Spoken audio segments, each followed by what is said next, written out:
السلام عليكم ورحمة الله وبركاته. يابان يدفع ملايين الدولارات ليسبح كلب.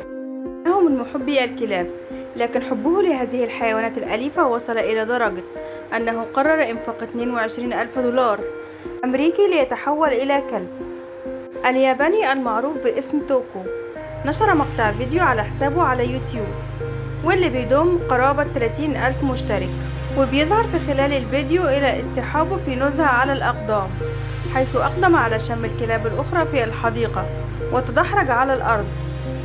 ووافق الفيديو، فقد قال توكو قبل النزهة إنه يشعر بالتوتر والخوف قليلا من المغامرة في الهواء الطلق، لكن الفيديو أظهر أنه تلقى ترحيبا حار من قبل المارة وحتى الكلاب الأخرى. وأضاف أنه يستمتع بفعل الأشياء التي لا يفعلها سوى الكلاب. وكشف توكو أنه أنفق 22 ألف دولار أمريكي، أي ما يعادل 2 مليون ين ياباني، على زي كامل يجعله يبدو وكأنه كلب حقيقي. وحصلت فيديوهات توكو مرتديا زيا كاملا ككلب على آلاف المشاهدات عبر مواقع التواصل، ورغم ذلك رفض الكشف عن هويته الحقيقية خوفا من أن يحكم عليه الأشخاص الذين يعرفهم وفق تعبيره.